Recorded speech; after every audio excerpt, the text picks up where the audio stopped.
Welcome to So You Want to Do Property Management, Are You Sure? During our webinar today, if you should have any questions, please look to your right and use the question pane to ask any questions. We will pause after each instructor session for a Q&A session. Ladies and gentlemen, allow me to introduce you to the queen and the king of residential property management. Amy Karns has been a licensed realtor since 1993. She was born and raised in San Antonio and holds a bachelor's degree from Texas Tech and a master's degree from the University of Oklahoma. Amy has worked in all areas of real estate and specializes in residential property management. Amy was awarded the Property Management Specialist of the Year, along with being awarded the Platinum Top 50 Real Estate Agent. She successfully run her own brokerage for 12 years and actively participates in real estate investing. In 2016, she moved to Dallas, where she currently is the managing broker for A+ Management. Amy is actively involved in the realtor community, serving on both the Texas Realtors and MetroTex Property Management Committee. She's the chair of the committee. Amy has been involved in NARPM for over 10 years and recently served 2 years as Dallas NARPM Chapter President and NARPM Texas State Chapter President, as well as President of the Women's Council of Realtors Local Network. Amy currently serves as Regional Vice President for NARPM. Also welcome Danny Hardeman. Danny launched Blue Crown Properties in 2004 as a professional property management company. He is the past chair of the Greater Dallas chapter of NARPM, National Association of Residential Property Management, recognized nationally by NARPM as a member of the top 40 under 40 in 2012. 2020 chairman of the Texas Realtors Leasing and Property Management Committee. He is a certified instructor by TREC and Texas Realtors, specializing in educating agents across Texas on leasing and property management. He is the author of the Property Management Continuing Education and Certification courses for MetroTex, which also won the winner of the Best Education Offering in Texas by Texas Realtors. He holds the TRPM certification, which he'll tell you about later. He is sits on the board of directors of MetroTex Association of Realtors. He is the 2-time past chairman of the MetroTex Leasing and Property Management Committee. And he is also married to his lovely wife, Stephanie, and they have a young son, 13-year-old Cooper. And he's also a runner, and he ran in the Boston Marathon 3 times. So, Danny Hardeman, get us started. Take it away. I don't know why you read my information after Amy's. I mean, who can compete with Amy Karns? I mean, she is truly the queen. But thanks so much, Kathy, and good morning, everyone that's joining us today. Amy, you want to say hi? Good morning, everyone. And when I grow up, I want to be like Danny Hardeman. You liar. Well, we appreciate everyone joining us today. This is a session that we put on. I think this is the 3rd time we've done it now for MetroTex, and this is something that I came up with just to kind of whet the appetite, so to speak, for the membership of MetroTex. This is a forum that we put together that is pretty much going to give you a high-level perspective of what truly is property management. There's a lot of agents and brokers out there that, they say they want to do it, but they really don't know exactly what it is. And there's also those that just jump right into the deep end and they're like, oh my gosh, I don't know how to swim, right? So the purpose of this class is just to kind of give you a high level perspective of the various aspects of, running a property management company or adding it to your service offerings. So I just want to remind everybody that is the goal of today's class. We're going to keep it fairly high level, but what we're going to do is I'm going to cover a couple of topics on the front end for the first hour, and then I'm going to hand off to Amy, and she's going to cover a couple of other topics as well. What we've also decided to do is we're going to have a couple of Q&A sessions instead of just one at the end. So excuse me, before I hand over to Amy after the end of my session, we're going to do a Q&A, and then we'll do a second one at the end. So we're not going to stop down in the middle and answer questions. We're going to wait till the end of each portion. So basically at the end of the 10 o'clock hour, we're going to have questions, and then at the end of the 11 o'clock hour as well. So without further ado, let me go ahead and share my screen. And I would just add, Danny, that Danny's talked about doing this as a high-level overview. We will finish the sessions today with some other resources for you to be able to learn more about these different topics within property management. Right. And also what I like to say is this is our shock and awe campaign. You ever heard that term before? You know, that's like a military term. So what we're trying to do is scare the you-know-what out of you guys to make sure that you truly understand what exactly we do for a living all day, every day, and to see if you genuinely want to do it, because you got to have a screw a little bit loose to do property management. Wouldn't you say that, Amy? Definitely a couple of screws loose, I think. Okay, so can everybody see my screen? Amy, can y'all see it? I can see it just fine. Okay, great. All right. So, you know what? We didn't have a fancy title, so we just named it. So, you want to do property management, and here's my the extent of my technical abilities. Watch this. Are you sure? You see that? Okay, that's the extent of how fancy I get in these PowerPoints. So, yeah. So we just want to make sure that you know you're going in eyes wide open to this. Are you sure you actually want to do this, or do you want to align yourself with a professional property management group? Okay, so here's going to be our objectives for today. So right off the top, you know, we're going to define what exactly is property management, you know, the pros and cons of doing property management. We're going to give you some best practices along the way, and I'm sure we'll sprinkle some of those in during the Q&As as well. And then we're going to go over, you know, these are the 4 topics I mentioned, you know, which I kind of call the 4 pillars of property management. So we're going to touch on leasing and marketing issues, you know, management issues, how you're going to handle maintenance, and what type of accounting requirements that are in effect that you have to make sure that you abide by at all times. Okay, so let's just jump right in. And right off the top, everybody's heard of the Texas Real Estate Licensing Act. If you haven't, shame on you. I don't know how you passed your test. TRELA is what I call it. Here is what the definition how it's written in TRELA. So it's an individual entity that performs leasing and property management activities on behalf of another in exchange for compensation or with the expectation of compensation must be licensed, because we get that a lot. You know, do you have to be licensed, you know, to do property management?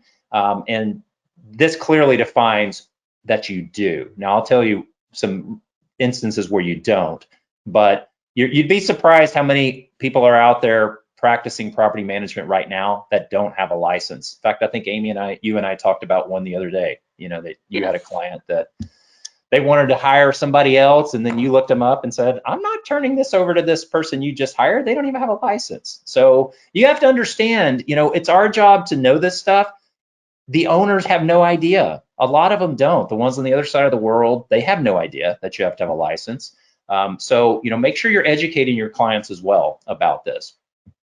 The Real Estate Licensing Act defines a broker as a person who, in exchange for the commission or other valuable consideration, performs one of the following acts for another person. I'm not going to read this whole list, but you can see here, you know, it's essentially, I'm focusing on leasing, as you can probably tell. So this is why, when and how you're going to have to be licensed if you're doing any type of these activities listed on the screen. So one of the ones I do want to highlight is this last one. If you control the acceptance or deposit of rent from a resident of a single family residential real property unit. Now, there is an instance where if you're doing this, you don't have to be licensed. That's if you are an employee of a company. And an example that would be like an apartment complex, right? If you don't actually have to be licensed to do this for an apartment complex if you're an employee of that company, you know, that runs the apartment complex. But for those of us on the call, we're going to kind of stick in the realm of, you know, single family property management, maybe small multifamily property management. But if you're expecting compensation for your actions, you need to have a license to do property management. Okay, so TREC Rule 535.4G states that a person who controls the acceptance or deposit of rent from a resident must be licensed if you have the authority to use the rent to pay for services related to management of the property. That sounds like property management to me, right? Determine where to deposit the rent, sign checks, or withdraw money from a trust account.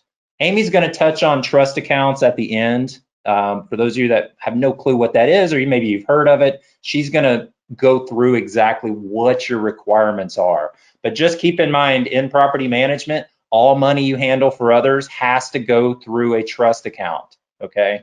All right, hold that thought. Amy's gonna cover that in the second hour. Okay, now always never lose sight of the fact that this is a principal-agent relationship. So, the agent is granted the legal authority to act for another, the principal, right? So, since this isn't a form of agency, just like anything else in real estate, what do you need to do? Get it in writing. Do not perform property management. Do not do anything involving your license without having it in writing. I mean, that is just bad, bad, bad for business. Your broker is going to hate you. But Danny, what about if they're only doing just a lease only? What if they're not managing the property? Then do they have to have that in writing? Of course you do. Thanks for that softball, Amy. She just tossed one up there. Did I hit it out of the park? There is. So the Texas Realtors Form 2201 is if you're going to do property management. Okay. So that form is what we're really kind of focusing on here. If you're only going to do a lease only, again, this is a property management class, but if you are only going to do a lease only, I don't have that form number in front of me. The number's escaping me, but it is in the 2200s to do just the lease, the lease listing only. And I will give you a nugget of information since Amy brought that up. And this is something that comes up in classes all the time too. Under the property management agreement, you as the agent or broker have the legal authority to sign that lease on their behalf. But if you're doing a lease only, you do not have the legal authority to sign that lease on their behalf.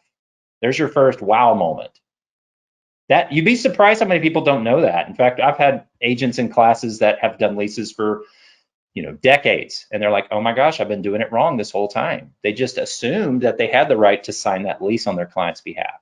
So just remember that under the property management agreement, you can sign the lease on their behalf, but you cannot on the lease only listing. And that lease only listing agreement is Texas Realtors Form 1102. I was close, right? You're close. Okay. You want to put that in the chat also, Amy? Sure, be glad to. Awesome. Okay, so let's kind of look at some of the pros and cons, as you're debating if you want to do this, if you want to get into property management or not.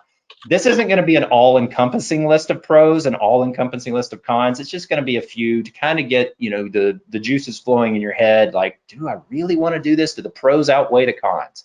So one of the biggest pros of property management is it's a residual income stream. You've got this stable foundation of income to support you. Let's just say you are doing traditional sales, right? You guys that do that for a living, you know the roller coaster. You have a good month and a not so good month. Hopefully if you're a top producer, you've kind of leveled out there. But the beautiful thing about property management is you have this foundation of income to rely on. And that is tremendously valuable to a lot of people. So that is, to me, I think the biggest pro of doing property management. It's going to allow you to have more offerings, for your clients. You can better serve them. If you want to add a property management division to your brokerage, that will just allow you to keep it all in-house, and your clients may like that. Now, keep in mind, they may not like who's running your property management department, so that's another thing you need to think about as well. I've had agents and brokers all the time that come to me who have in-house management, but they don't care for them, or their clients have had negative experiences. So, if you're going to do it right. Your name is on the front door. Okay, this kind of plays into that second one, the ability to retain clients and produce more income. So, you can essentially, every one of these items here is a touch point for you to make money. Right? So if you're handling the full life cycle of that investment property, maybe you help them identify and acquire it, and now your team gets to lease it, and then you're getting those monthly management fees, and now it's time to sell. If you see that, you're going to make money in every single one of those touch points. So that's tremendously valuable if you get this thing set up right. And if you're really good at your job, when that sale occurs, you offer it to your other existing property management clients, and you just start the same process all over again with a client you already have, and you keep the property. To me, that's like a grand slam, and I love it when we do that. It can be. I couldn't agree more with you, Danny. The investors that come in, a lot of them are first-time investors, and they're a little nervous, a little scared the very first time they make that purchase. And then after you've built that relationship with them for a year or two in property management, it's the right time to say, hey, look, here's another property that's out there. This might be a good one to add to your portfolio. This might be another option for you to diversify your portfolio and be able to grow your existing portfolio without having to always be chasing new clients. Absolutely. And a lot of them, believe it or not, for people that come from the traditional sales mindset, there's not a lot of emotion involved in investment property. It's all about the numbers, right? And a lot of them, they just want an easy entrance and an easy exit. So you'd be surprised, even in a hot market like today, they don't want to mess with prepping a property for the market, right? To sell it the traditional way. If they can get out of it quick, maybe just sell to another investor, tenant in place as is. If it's a little bit lower than market, even though we're in a ridiculously hot sales market, they're going to take that solution more times than you think. You'd be very surprised about that. Because never lose sight when we're talking about investment property. This is what I tell my clients, oh, I need to do this and that and this to get it ready for market. I was like, well, why don't you just think about what your net from this transaction is? Who cares what the sales price is? What is your takeaway? And a lot of times, the takeaway is at the same or just slightly lower from all the stuff they have to prep to get the property ready for market, or the loss of income, the vacancy hold time and all that. So yeah, that's Amy, you brought up some good points. So this is tremendously valuable to be able to control every step of the entire life cycle. Okay, it can be highly profitable if you set up your property correctly. Because it can also drive you insane as well. So with that statement, let's flip over to the cons. Now, we talked about the stable income. Obviously, this is a volume-based business. We're not getting rich by managing one property unless you manage, a $10 million property or something. You're going to need a little bit of volume to get an adequate level of income based upon whatever your goals are, how much you think you need, to make this worth your while. I underlined in italic significant and continuous, because this is a business. Yes, I know we all have to do CE, but as a property manager, you have to do above and beyond CE. Our job, we're basically being hired for our knowledge and our education, much more so than a sales agent is. I've been telling everybody, property managers have truly earned their money the last 12 months. I mean, we have had to navigate so many different things with COVID-19, all the federal requirements, the state requirements, the local City of Dallas requirements. I mean, we have had to stay on point as far as keeping up with the moving of the goalposts, right? When it pertains to evictions, what we can and can't do, et cetera. So you need to understand, you're going to have to continuously educate yourself if you're going to get into this. You can't just say, oh, how many hours do I need for my license? I'm going to go take the most easy class I can find. That's not going to fly if you want to be any good at this. Yeah. You will have a pandemic start right at the beginning of our busy season for 2020.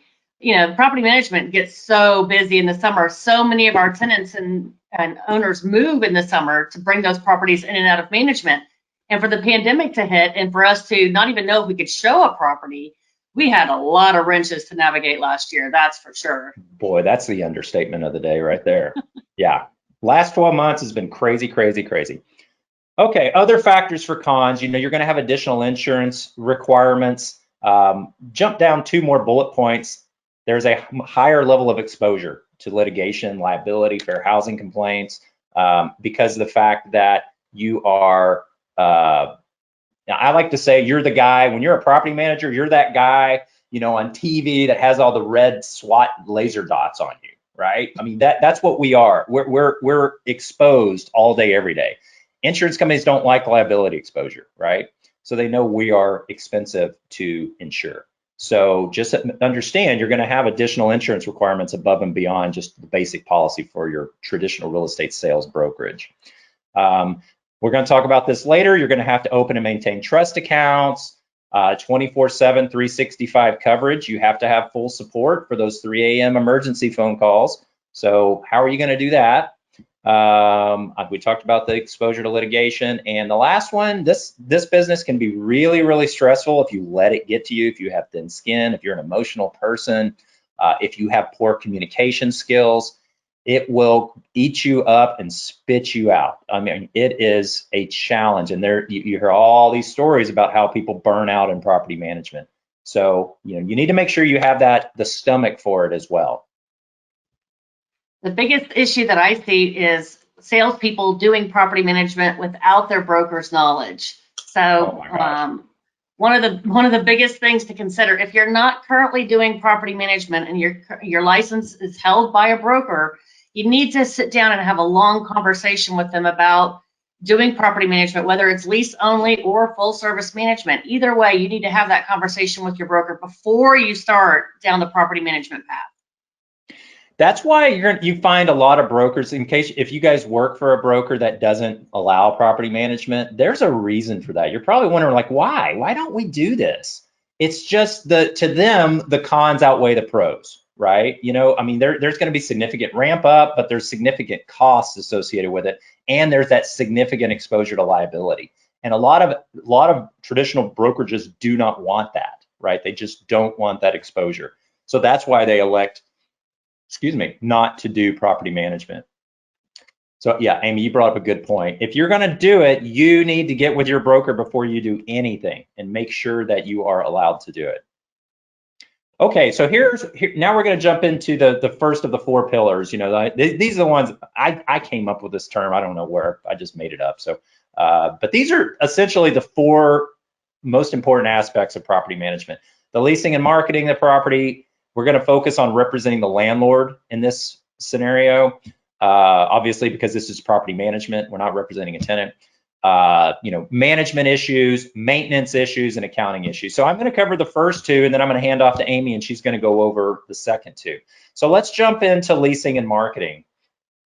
You need to have a full and complete understanding of the federal fair housing laws. Now, I know we're hammered over the head with this every single class, every single educational seminar forum we go to, but it comes into play much more in lease transactions than it does in sales transactions, just because of the sheer volume of applicants that you're dealing with. I like to say I was on a diversity continuing education call on Friday, and I mentioned to all the sales agents on the call, this is great stuff we're covering. It's always good to be, a refresher on these things. But, I think it's safe to say, wouldn't you agree, Amy, that, we probably have 10x the exposure to fair housing that a sales agent would, maybe higher than that. Absolutely. Yeah. Absolutely. So don't ever sleep on fair housing. Any type of update you hear, I don't care where you hear it, you need to go consume it. You need to be reading on it. You need to be updated on it. You need to take classes on it. You need to have your staff take classes on it. I make even my non-licensed people I make them take fair housing classes before they go to work with us, just so they understand what we're dealing with. So make sure you have a continuous understanding of federal fair housing laws, any updates that come out, etc. You are required when you're leasing a property under property code to have a tenant selection criteria. So if you don't have one, good news, the link on the bottom of this slide, I thought I had eliminated all TARs. So forgive me, I still call it TAR. I'm sure Amy does too. I'm sure many of you guys do. It's now TR or TXR or whatever. You guys know what I'm talking about. There is a model template for you of a tenant selection criteria at texasrealestate.com. That link should take you there. It's in Word format, so if you want to be in compliance right this minute, go download that form, slap your logo on it. It's a very simple one, but hey, it gets the job done and you're in full compliance. So what does this mean? This basically means you have to provide your selection criteria to an applicant. The key words is upon request. So you can just wait until they request it, but I think it's a good practice. I don't know, Amy, if you do this as well. We just make it page 1 of our lease application. I just want to get it out there because I don't want them wasting my time if they have no idea what my criteria is. Is that what y'all do, Amy? We absolutely do that. We also post it in the associated docs on MLS. So when they go in there to look at my property, they already know what the screening criteria is going to be. And for those of you that are representing tenants, ask for that when you're representing your tenant. Ask the other agent or the private landlord, hey, we need to see your tenant selection criteria. Because look at the bullet point right under that. They have to return app fees that they charge you if they fail to provide the tenant selection criteria to you. And everybody's held to the same standard as this. Private owners are, people doing lease only listings, or property managers. We're all held to the same law. So go download that model policy and get in compliance today. You do need to have a privacy policy. Good news, same link. TAR has a model privacy policy that you can utilize. So go download that so you have one. And there's an interesting nugget of info right there in the first bullet. The Texas Business and Commerce Code says you can't require them to disclose a social security number unless you have a privacy policy. That might be a wow moment for you. You may not have known that. So go download your privacy policy. It also, just having one makes you look more legitimate, and it actually, makes a lot of people more comfortable in doing business with you, especially in this age of everybody's data being stolen, right? Okay, disparate impact. What is this? What does that mean, right? What this is basically telling you in layman's terms, it's a policy that you may have that has an unintended discriminatory effect on a protected class. The biggest example of that is this HUD guidance on criminal records. Essentially, what this says is you can't just have a requirement that you are automatically rejected for any type of criminal conviction, right? You can't just have a blanket statement like that, because the data has shown that that has a disparate impact to protected classes, right? So you need to clarify that in your selection criteria. What are you going to allow? What are you not going to allow? You can't just say since the beginning of time if you've had a conviction. You can say, okay, well, I don't want to see a conviction in the last X number of years, right? Basically, your takeaway is you're going to have to evaluate this. And I can't remember the exact terminology in the HUD guidance. Maybe Amy has it. It has something to do, along with, if there's I have words here, a demonstrable risk to resident safety and/or property. So that I thought that was interesting. You can have now, and we're talking about convictions here too, not just offenses, right? You can't just say no if they have an offense. It's got to be convictions.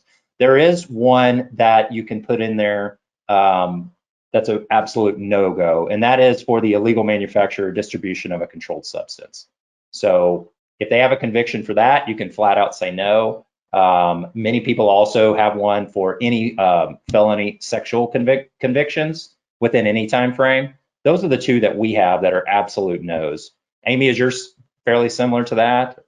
Ours is fairly similar to that. And I think it's important to know that there are testers out there that are just making phone calls and saying, will you take, a felony? Will you take this? Or will you take a that? And just by saying the word no, we will not look at any criminal record, can land you in a huge lawsuit under disparate impact. Right. And that kind of plays into the class, we did called It's Just a Lease. And we hear that from sales agents all the time. It's just a lease. I can do this lease listing. If you don't know that one question Amy just told you about, these testers are real people, guys. They are calling us and they're trying to paint you into a corner and get you to say something that's going to get you in trouble.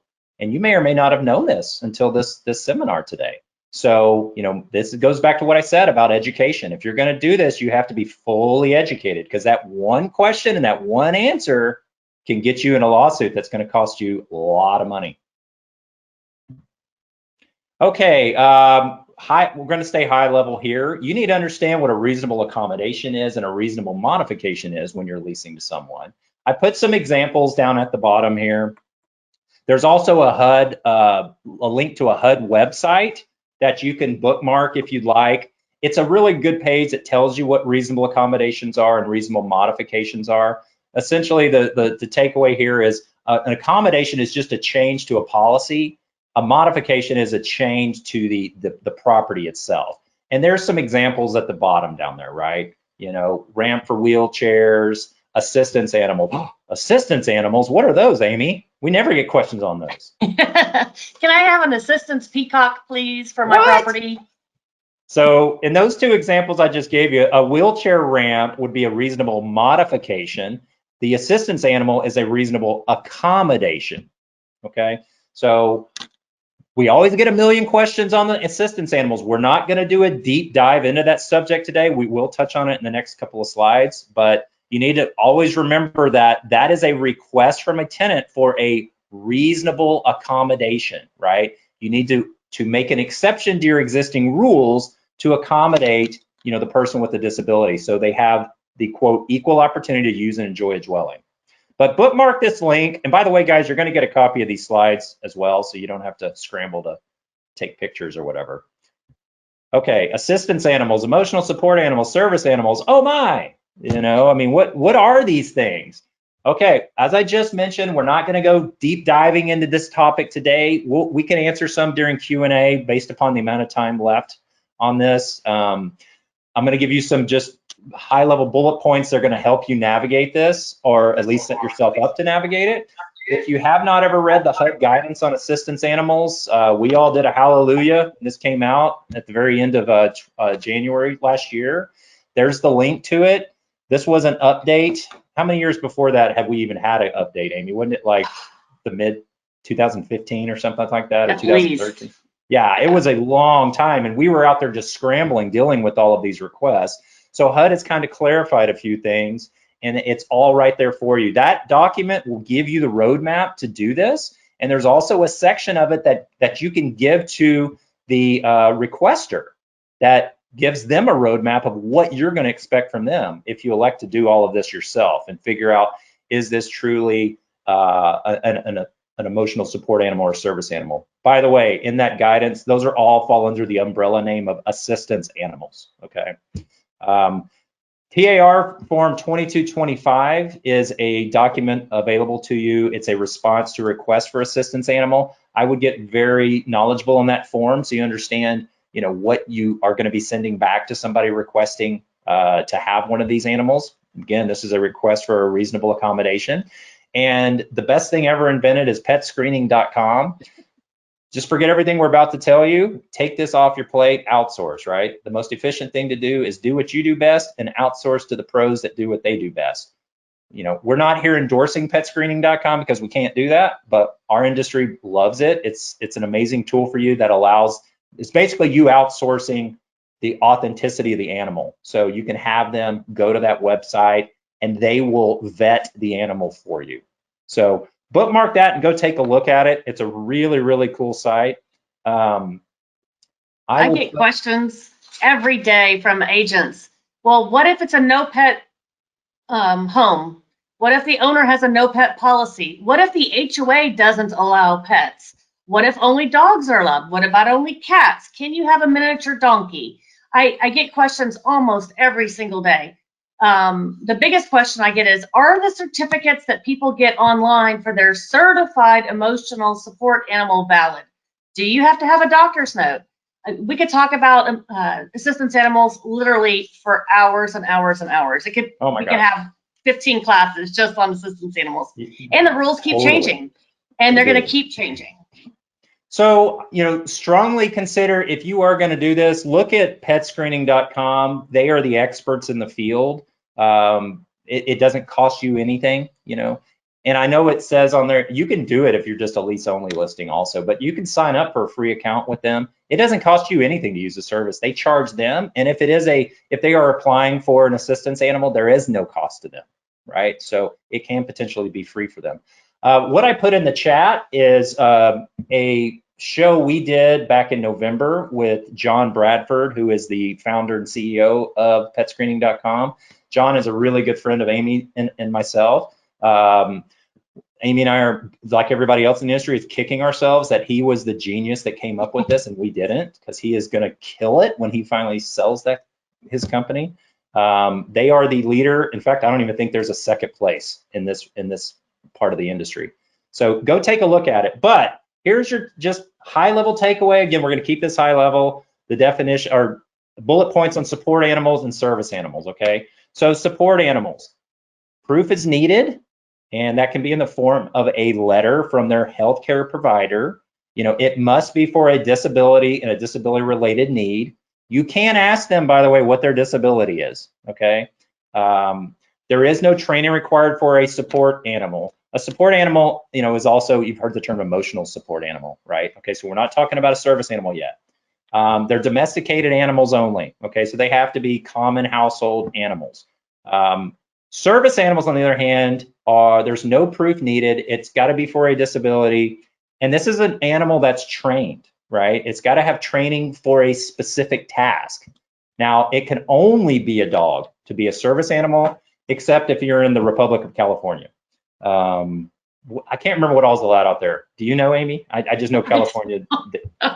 It doesn't have to be a dog, but we don't care about California, do we? We care about Texas. No. So a service animal can only be a dog. By the way, guys, they used to allow miniature horses. They don't do that anymore. Here is what everybody comes to me about all the time: online certificates, registrations. Go to this website, print out your receipt, your registration for $40, and you too can have a service animal, right? You know why? Because that piece of paper you printed out says so. Well, HUD finally said that these are not sufficient, right? So you don't have to accept those, okay? So again, keeping it high level, this is just a good summary of the various aspects of navigating the service animals. I think I have one more slide on that. I do not. But your takeaway from that, just look at petscreening.com, read the HUD guidance that we linked. And if you guys have specific questions on this, again, we'll try to navigate as many of those as we can during the Q&A at the end of each session, okay? Okay, adverse action. What the heck is adverse action? FCRA is Fair Credit Reporting Act. So basically what this is, an adverse action is any unfavorable thing you do, right, to an applicant. And there's a list of examples there. So there is an adverse action notice form. It's 2212. And if you see the bullet 3 there, if it's based on information from the credit report, like meaning you are denying them or taking another adverse action against them, you must provide that form to them. So you don't have to give them an adverse action notice if it's for like bad rental history, right? That's not required under the Fair Credit Reporting Act.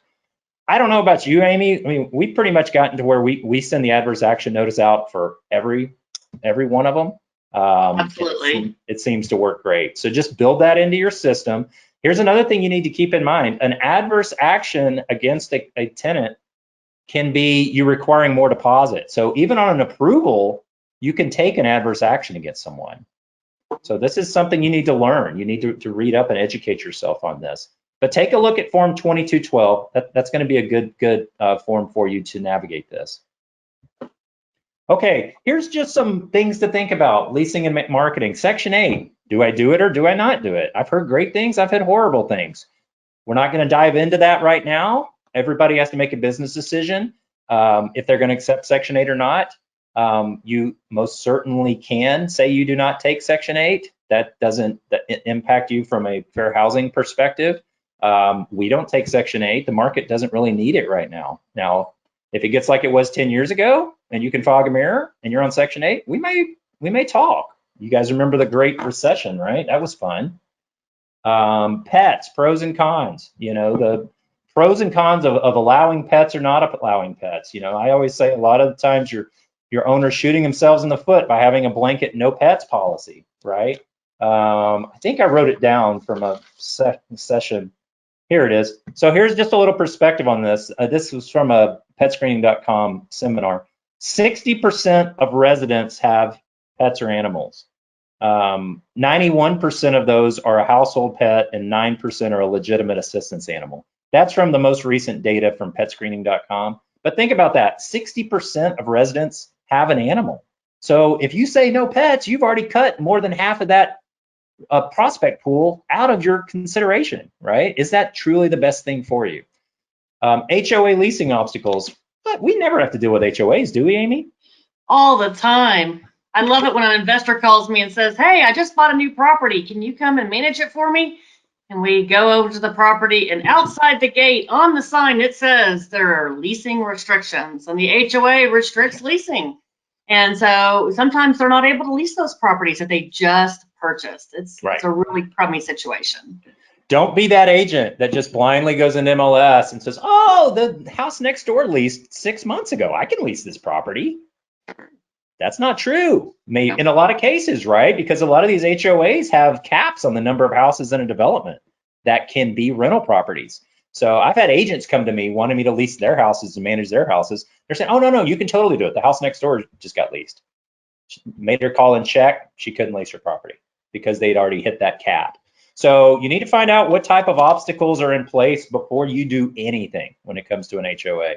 I always joke that HOA, it needs to be 4 letters, right? Because, you say a lot of 4-letter words when you're dealing with HOAs. That's my dad joke of the day. Okay, I'm warning you, there may be more of those. I'm sure my wife somewhere is rolling her eyes.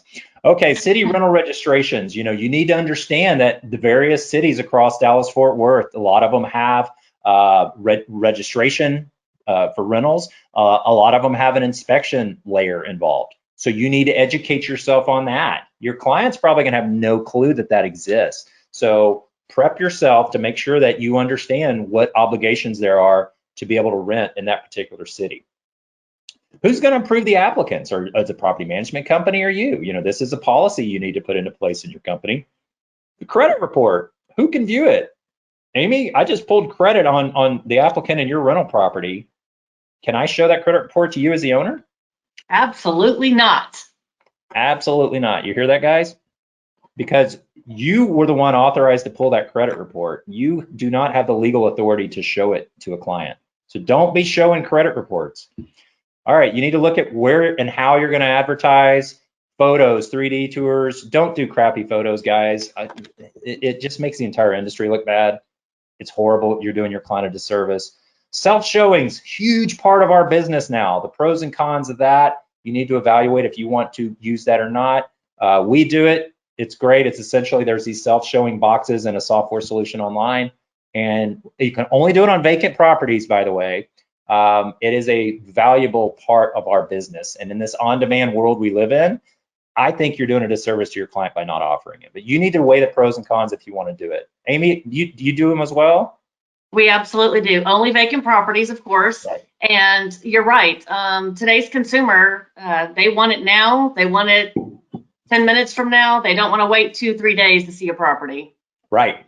Exactly. And guess what? If they're sitting in front of that property and they want to get in it right now, and you say, oh, I could be there tomorrow at 4, they're going to drive 3 doors down to the one that gets them in there right now. And you just lost your prospective tenant. Okay. We're going to flip to the next pillar now, just some management issues here. So here it's going back to my education that I keep stressing to you guys. You must have a full and complete understanding of property code. All right, I like to say Chapter 92 are the rules of the game for residential tenancies. Bookmark this. You're going to reference it often. You need to stay up. We are in a legislative session this year, which if you don't know government in Texas, it's every other year. So you need to be monitoring those bills coming down that are going to impact property code. Texas Realtors does a really good job of that. I would go and sign up, for the property management email feed and, the government affairs email feed, so you can stay up to date on this stuff. They do a great job of summarizing that for us. If you get into this business, you must, this is the biggest, most important thing in my opinion. You must be able to effectively communicate.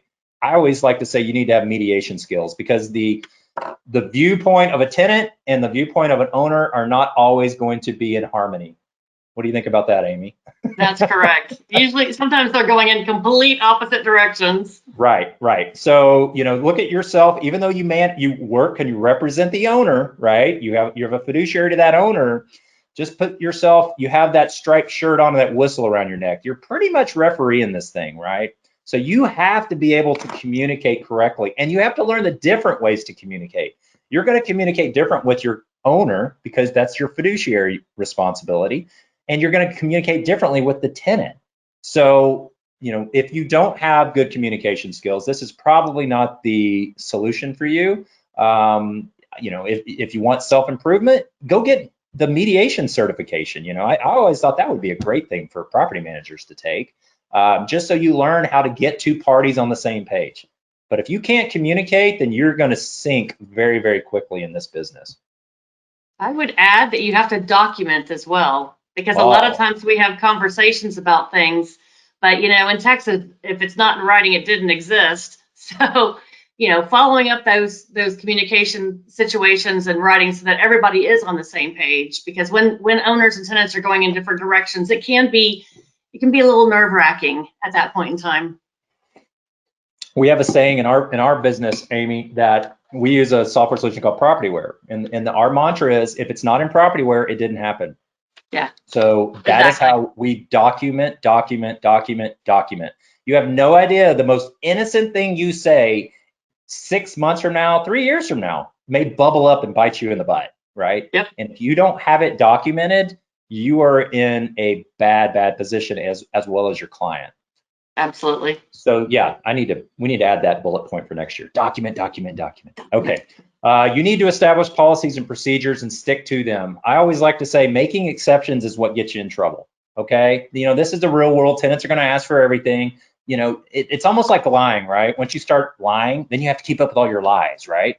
So once you start making exceptions, you got to keep up with all your exceptions. Don't do that.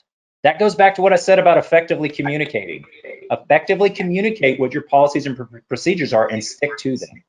Here's just some examples. When is rent due? When is it late? When are you sending eviction notices? When are you filing evictions? What day of the month are you paying your owners? What day of the month are you sending accounting statements to your owners? These are just examples of policies. Put your policies in place and stick with them.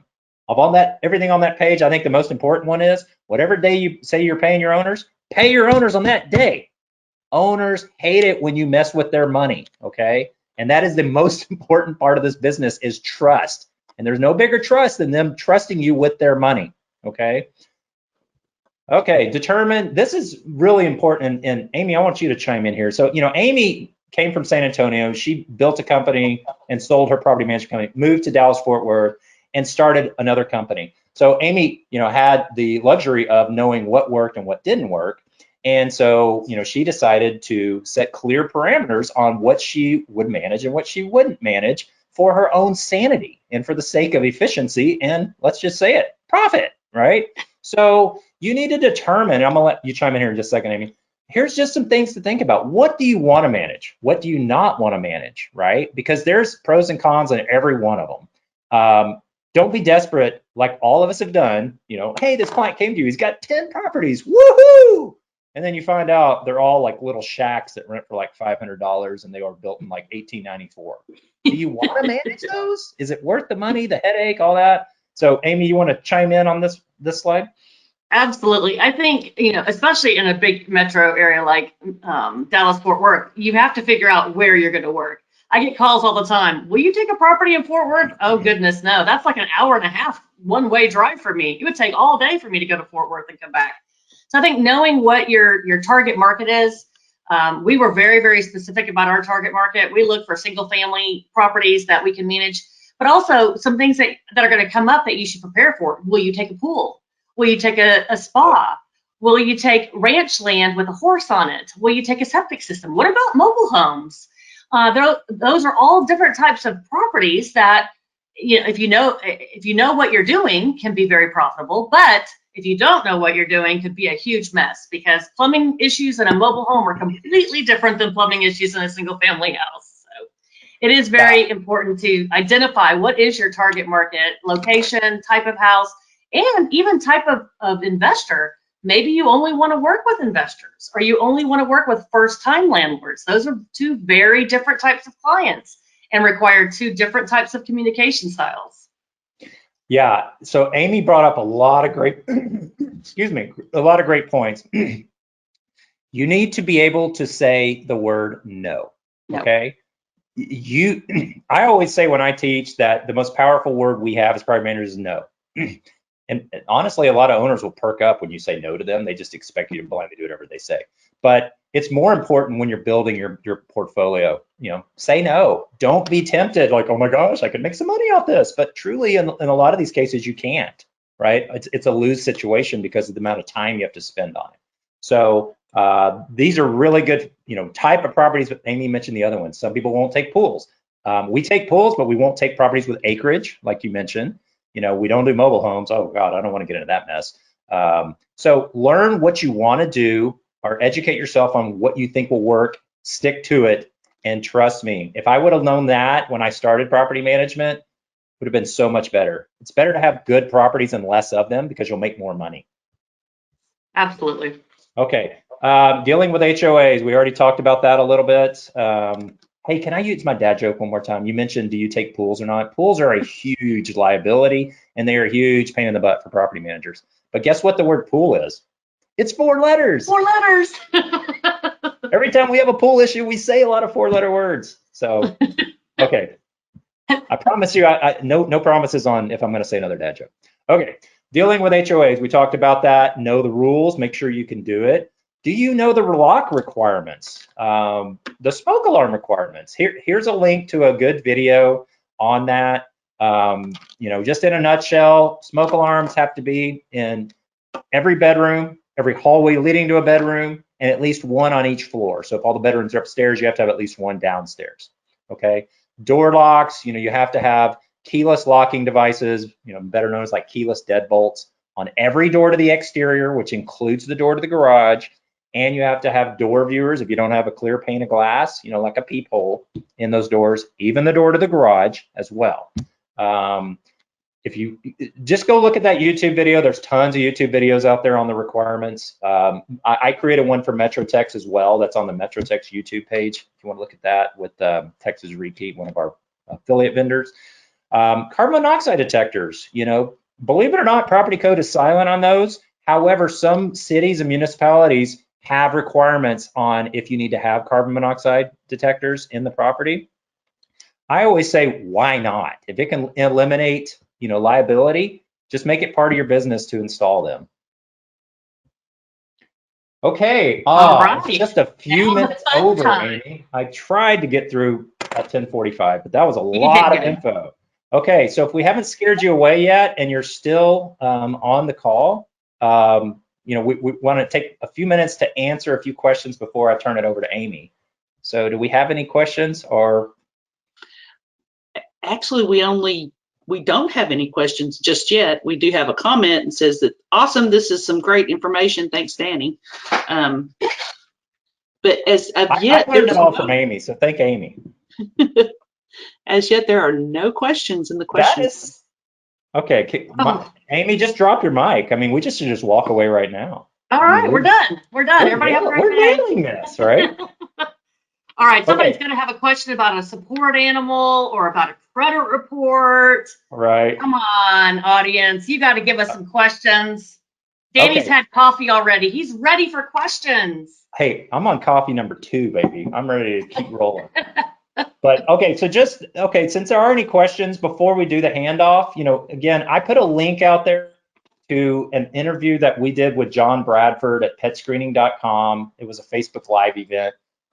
It's an hour long. You don't have to watch the whole thing, but go watch a little bit of it. It'll give you a good feel for how pet screening works and how to navigate the animals. There is a couple other things I was just going to drop in the chat real quick. We mentioned, and we're going to talk about this again at the end. If you do decide to do a deep dive into this, there are certification courses to educate yourself or your staff.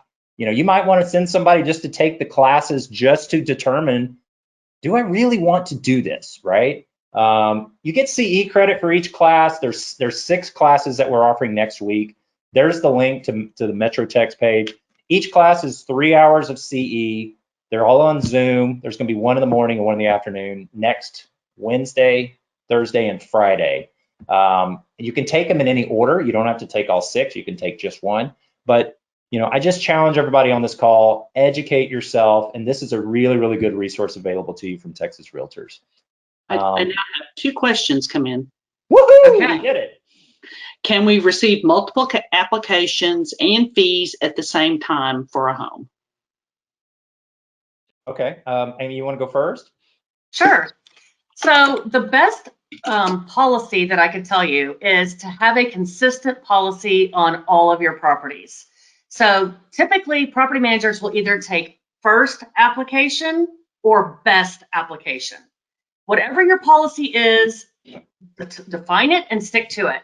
For our company, we take first application. Get the application, review it. They either pass or they don't pass. If they pass, we give them a lease. If they don't pass, we move on to application number 2. We don't take 10 applications and then try to determine which one. So that would be my recommendation. And if I can just add something to that, Kathy, you know, this has been a healthy debate for, well, since the beginning of time, right, Amy? You know, do you take first app or you take best app? You know, and I would argue the opposite of what Amy just said. And there's pros and cons to both, but that's a very, very good question, because that's another policy that you need to set up, is what is your policy on leasing? Am I going to do first app or best app? You know, I kind of equate it to a sales transaction. If I got a sales offer at 9 in the morning and then got one at 9:30, and if I'm doing Amy's routine of just doing first, I might have cost myself a better, stronger contract in the second one. So we do best application, you know, of our best qualified. And sometimes we pit them against each other, you know, where we'll just, it's kind of like in the sales side. Hey, I need highest and best by whatever. I can't tell you how much rent to offer. I can't tell you however many months extra to add. I can't tell you to tell me you'll take it as is versus repairs. But if you want to give us your highest and best, we have multiple applications, because that may impact, you know, our owner's decision. So again, just set your policy. Amy has it one way, I have it another, and there's no right or wrong there, in my opinion. It's just coincidental that we have Kathy on the phone. Kathy is our great, awesome MLS director. And I've brought this up in meetings. I've always thought it would be beneficial to have that as a, you know, listed on the MLS. You know, what is your policy? First, do you take first or best, right? I know some other MLSs do that. But that's a good question. Also, if you're representing a tenant, you know, is to ask the listing agent, you know, hey, what's your policy on this? You know, so great question. There's a question, do these rules apply to Airbnb? Do these rules apply to Airbnb? Yes. What do you mean, these rules? Are you talking about everything we're talking about? Let's see if that person, a leasing is what it says.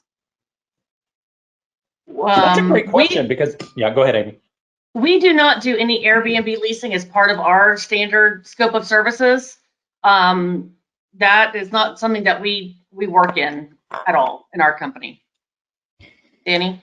Yeah, same. So you're going to find, first of all, very few professional property management companies manage, you know, short-term rentals like that, just because of the amount of work that goes into them.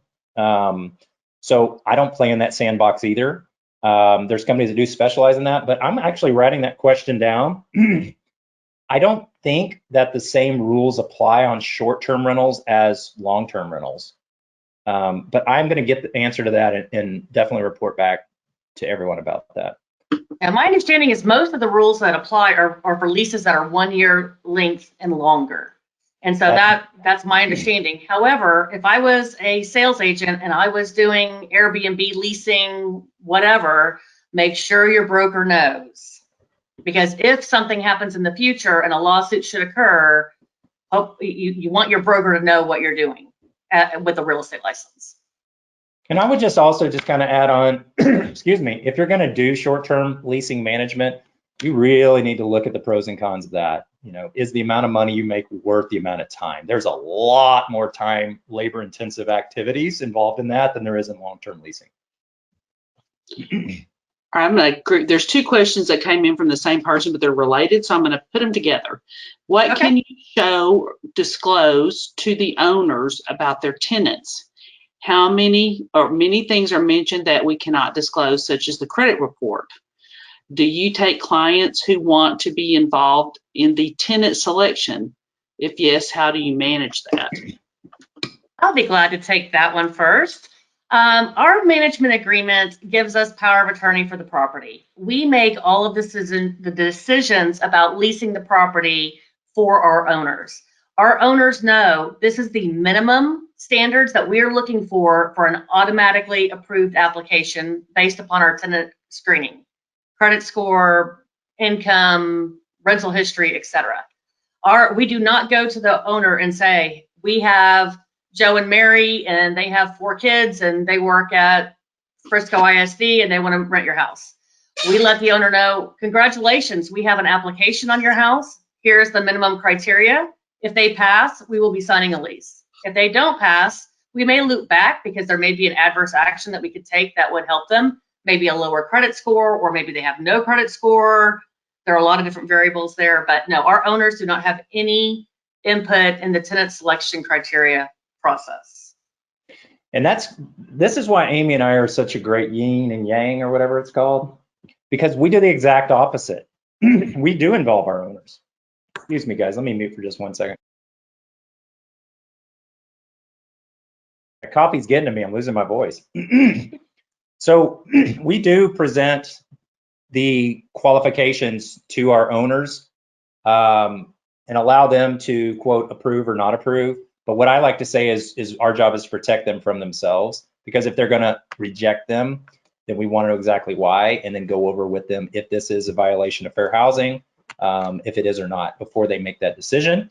But the way that we present is we do not, going back to the question, we do not show the lease application or the credit score to our owners. We also eliminate anything that could potentially be bias. So we will say, you know, the applicant, you know, makes this much money, the applicant this. We're not even going to he and she, right? We've even been asked, well, what's their last name? We're not going to tell them that because they may show bias based upon the last name, right? So, you know, I think you just need to figure out what works best for you. You know, Amy's solution works that great. I think ours works great. It's just figure out what you're going to do and stick with it. I think that's the biggest thing. Be consistent, no matter what. Always be consistent. Now, I do have owners that'll call me and say, you got an application. Who is it? I can't wait. I can't wait. I can't wait.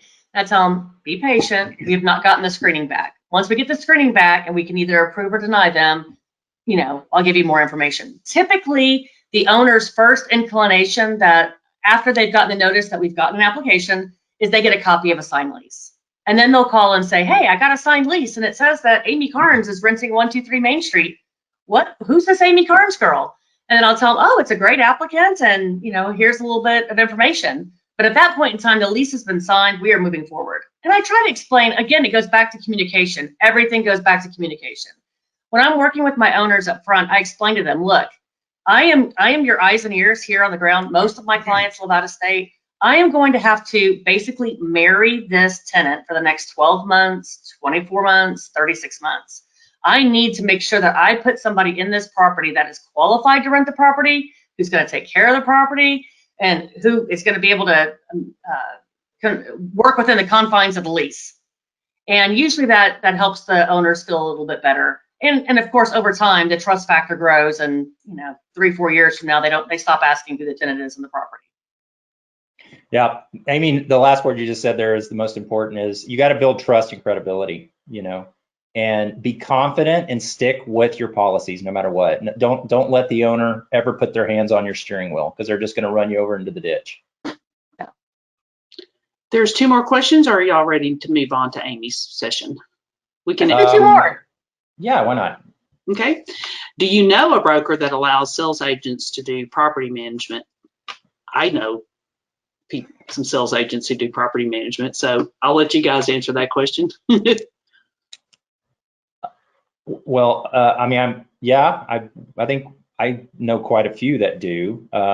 If you're looking to get into property management and you need some potential brokers looking for help, I'm sure offline Amy and I can offer some up. I don't think this is the right forum for that. Yes, I agree. All right. And one last question. You guys have already answered this, but do you guys have a limit to how many animals are accepted per tenant? Also, if they have 4 dogs, does the pet deposit increase? Great questions. Something to keep in mind is, what is your standard policy? So our pet criteria says, we will take 2 animals for a property. If they come in with 4 animals, that's something that we're going to have to take a look at. That is not something that we can automatically approve right off the bat. Something else to keep in mind, and I've gotten this question a lot lately about 4 animals, 4 cats, all in the same house. there are a number of limits in the city rules and regulations as to how many domestic animals you can have on a property. And in a lot of cases, that number is 5. If you have more than 5 animals, you can't rent a property in that city. You couldn't buy, you're not supposed to even have a sale in that city and have that many animals in the property because of the city rules and regulations. So those are great questions. And unfortunately, in such a huge metropolitan area like DFW, every city does it different.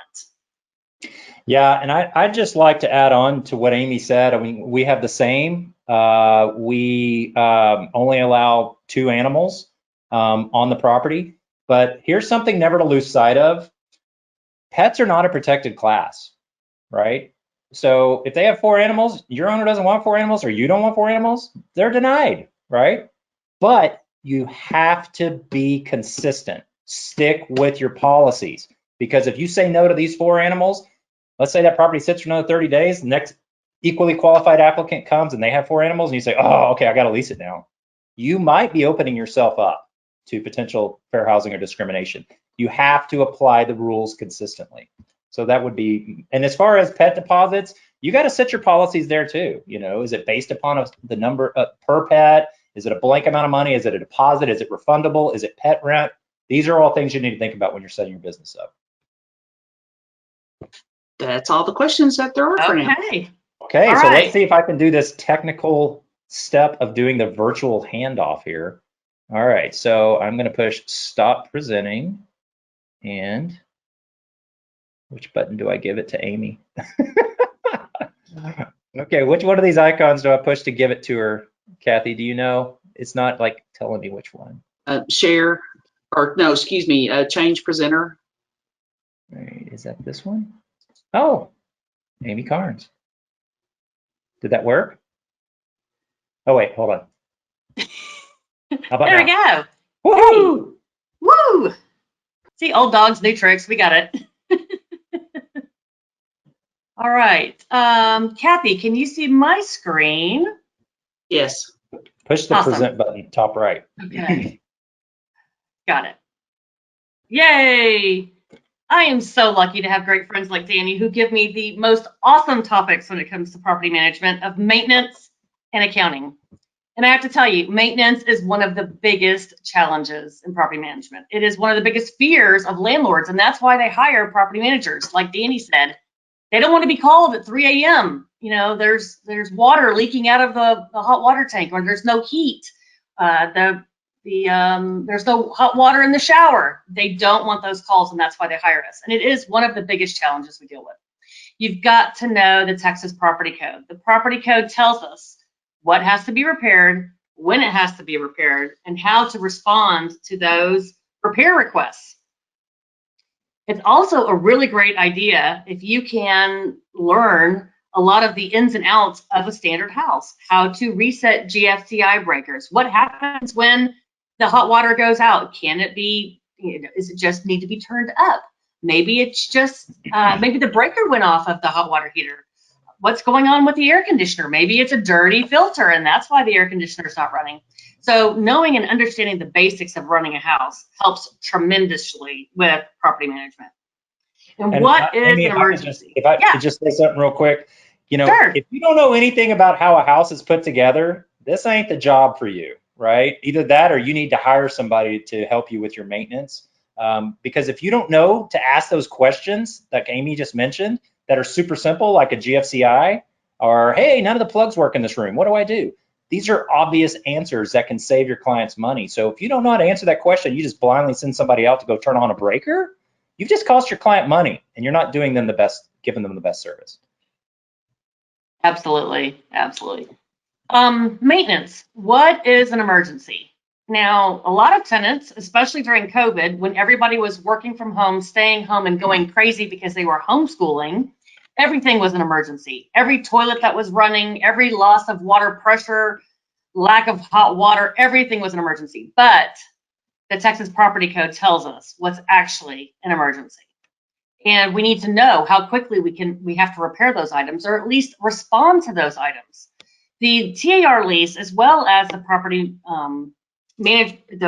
code, require that requests be made in writing. So before you start a property management company, how are you going to take those requests? Well, can they email them? Can they text them? Do you require them to send their repair requests by post office? Do you have an online software that they can put their repair requests into? You've got to get that figured out up front, because tenants are going to have repairs. And when it's 105 degrees outside and the air conditioner goes out, they get a little cranky. One of the big questions I get from owners and from tenants is, what is normal wear and tear? It's one of the worst things that the Texas legislature ever came up with, which is you can charge tenant for damages outside of normal wear and tear. And probably in most cases, normal wear and tear to you and normal wear and tear to me could be two very different definitions. It's kind of like defining what is obscene, right? Like you may think something obscene and I don't, right? Absolutely. So when it comes to normal wear and tear, items are going to break in a house. And I think that's one of the things that you have to, have some great communication with your owners. Dishwashers are going to break, disposals are going to stop working. Air conditioners are not meant to last forever. It's all going to break at some point in time. Now, what if it breaks on day one of a lease or after 20 years of being leased is a different story. But everything at some point in time is going to break. What do we bill back to the tenants? What is the tenant's responsibility for maintaining the property? We tell tenants we want them to live in the house and enjoy the house. We don't want them to damage the house. We don't want them to put bones down the disposal of the garbage disposal. We don't want the kids writing on the wall with crayon. We don't want holes punched in the wall. But we do want to provide a safe and comfortable place for people to live. And maintenance is a huge part of that. Hey, Amy, what would you say is like the most common thing that you charge back to a tenant, and how do y'all handle that when you have to have that difficult conversation you're charging them for it? Sure. The two biggest things are things in the disposal that shouldn't be there, glass, bones, cell phones, things like that. The second thing is toilet issues. Toilets backing up, and they pull back baby wipes. They pull back toy cars. They've pulled back Barbies. There are all kinds of things that go down the toilet that shouldn't go down the toilet. And when that goes down and sticks and everything starts backing up, it is an unpleasant conversation for everyone. So we explain to tenants, if it is tenant-caused damage, it is billable back to the tenant. We put it on their tenant ledger, and we collect for that on behalf of the owner to reimburse the owner for that repair. What do you say to them? They say, well, I'm not paying for that. Well, the lease says that the oldest charge gets paid first. So when you pay your rent, it's going to automatically pay the repair bill, and your rent is going to be short. And then we have to have a conversation about your rent not being paid. Yeah. Okay, we didn't even practice that, guys, and that is the exact answer I knew Amy was going to say. So just remember, the lease says application of funds is written in there. So that's your leverage. If they say they're not going to pay, just let them know the next payment they make is to pay for that disposal before it goes towards rent. So stick to your guns. And you're going to get the question, can you just take this out of my deposit? No, that's not the way it works. We have to pay for it today. We have to pay the plumber today. The plumber's not going to wait 6 months for you to move out. So yes, you have to pay for it today. Moving on to HVACs. This is one of the hardest ones in the summer with the heat that we get here. Of course, we all just went through Snowmageddon. That was not a whole lot of fun either. But the summer is tough because when they've come home from a long day at work, assuming we all go back into the workplace, and it's 105 degrees outside and it's 95 degrees inside the house, they want it fixed, and they want it fixed now. So having an HVAC program and knowing exactly who are you going to call, how quickly can they get out there, and what is the tenant's responsibility for changing the filters in the unit to keep those units running is critical when you're setting up your property management program. We actually do have portable AC units that we keep in-house. And if a tenant calls at 5 o'clock, just getting off from work, we can deliver those to the property. So at least they have some air in a couple of rooms for the evening and the night until we can get a HVAC tech out the following day. And that is a profit center for our property management company. We do actually bill the owners for the delivery and the rental of those AC units. Amy, can I just point out to continue my dad jokes? Sure. HVAC, how many letters? 4. or We all cuss when it comes to HVAC repairs, guys. yeah. But those portable ACs, not only can they be a profit center for you, you may get a 5-star review out of that, because it's 110 degrees out there and you just save that tenant's life. You save the owner's reputation and relationship with the tenant because you bridge the gap. You've got them some relief until the major repair can be done. Right. And, we've had a shortage of supplies with this whole COVID situation and Snowmageddon on top of that. There are a lot of companies that are way behind. And so being able to deliver those units and leave them there for 2, 3, 4 days as we're waiting on parts to come in has been huge. And the tenants are very thankful. When you tell them, yes, we're going to be there at 6 o'clock and we're going to deliver portable AC units, it changes the whole dynamic and that communication with the tenant. And they know that we're going to get it taken care of. It may take a day or two, but we're going to get it taken care of for them.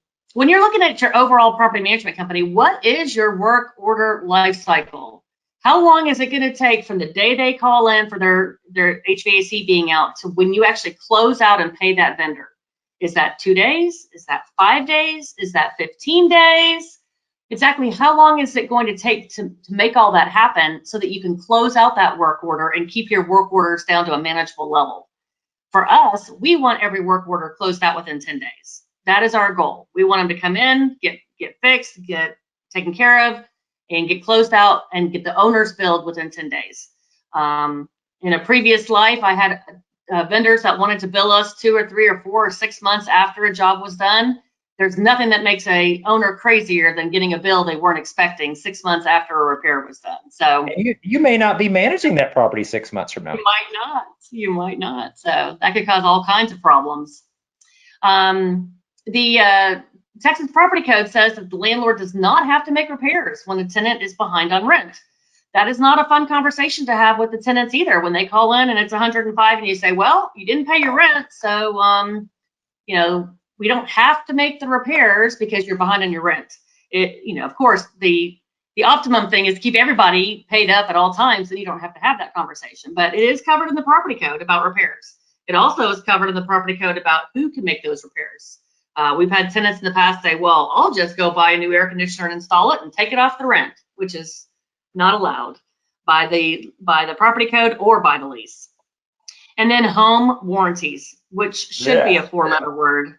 Home warranty companies, if your company's going to work with them or not work with them, you've got to draw that line in the sand. A lot of property management companies have decided to just not work with them in their course of business, or there's an additional surcharge for working with home warranties. Home warranty companies traditionally are just not built for rental properties. They're used to dealing with owner occupants. They're not used to dealing with tenants.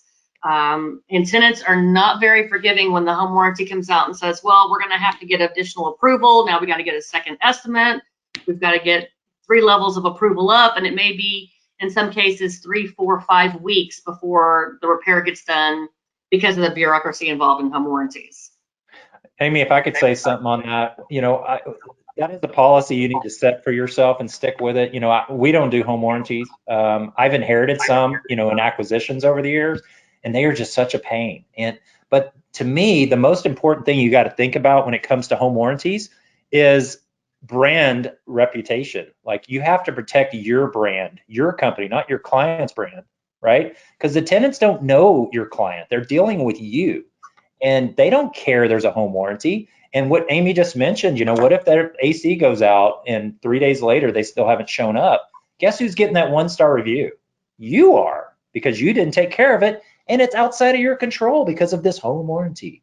So think about that. There's huge ramifications to your brand if you agree to work with these, but you need to go into it understanding this could truly harm me.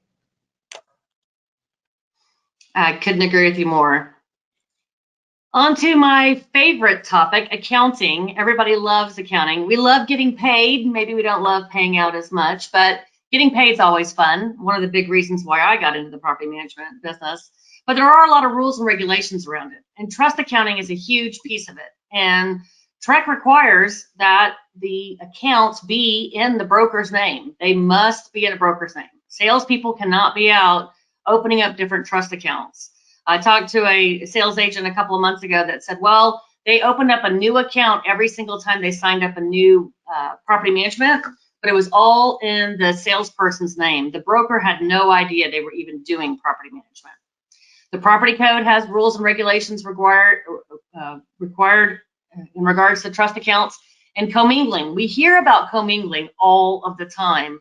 Commingling is one of the biggest things that I see on the TREC website when they're talking about violations of salespeople and brokers that have commingled the funds and do not have accurate accounting for those funds. So trust accounting, huge, huge issue. You've got to have it set up right and managed correctly. The IRS always gets to put their finger into everything as well. Hey, Amy, I'm sorry. Before you jump into IRS, let me ask you about trust accounting. So, as it says on the property code, only requires you to have one. How do you have your company set up? Do you have various trust accounts? We have one trust account for our deposits. We have a separate operating account for our rental funds, and we have a separate operating account for our company income. So we have 3 separate corporate accounts. But only 2 of those are trust accounts. Correct. Only true. 2. The one with the rent money coming in and out, and then the deposit money that's on account. Yeah, that's the same way we're set up. Just the security deposit trust, and then just the rent trust, and then that money all your money sweeps from there into your company's bank account. Correct. Okay. Correct. Yeah. And that is a good point. Any income that you receive, whether that's application fees, pet rent, management fees, everything that you earn as a property manager has to be removed every 30 days.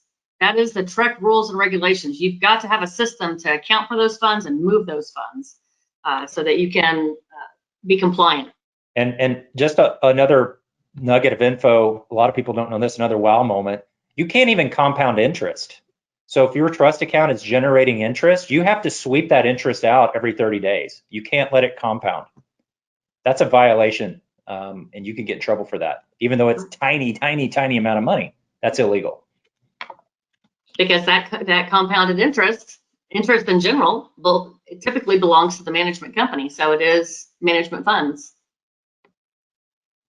On the IRS reporting, every vendor, every owner should provide a W-9 form before you ever pay them a single penny. I know a lot of people were scrambling in January trying to get their 1099s out for the year, and they said, oh, I'm missing W-9s from this person or that person. It's very hard to get the W-9 at the end of the transaction. It's much, much easier if you hold the funds waiting for them to give you the W-9. You will get that W-9 because they want the funds. The IRS requires you to send out a 1099 to all owners for the gross rental income that they receive. It's a hot topic every year. People say, is it gross income? Is it net income? Who reports the management fees? The IRS says gross rental income. And for vendors, it's any vendor that received over $600 in a given tax year. They have to receive a 1099 every year. So make sure you have your processes in place to get those W-9s before you ever issue any money to anyone. I'd also suggest on that one, Amy, just make it your policy, even if it's a vendor you probably are never going to use again and it's going to be less than $600, get the W-9 anyway. Because what happens if you accidentally send them another one? Now you're over the $600. Now you're scrambling, like Amy said. Yep. So just no matter how much you're going to pay them, 1 penny or $1 million, get a W-9. Yeah. We tell them in order to set you up in our system to be able to assign you a work order, we have to have your W-9. We can't put you in our system. We can't assign you a work order without it. Don't wait until they're hounding you for the check to try to get the W-9. Get it before you give them a work order. It's amazing how quickly you get that when they want their money. That's right, because you have the money. There are a few exceptions to the 1099 rules. You don't issue 1099s to corporations. You do send a 1099 to attorneys. And in this business, we use a lot of attorneys because a lot of things come up. And then there's foreign owners. And this is something that I would say is something that needs to be addressed in your policies. Are you going to work with foreign owners? Foreign owners take additional work to be able to do the IRS reporting and withholdings that are required.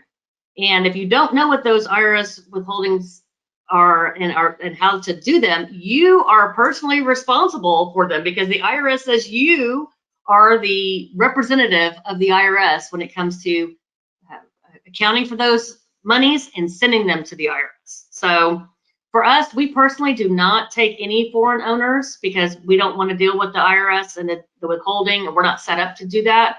So it's something you should talk about before you set up your property management business. Do you do foreign owners, Danny?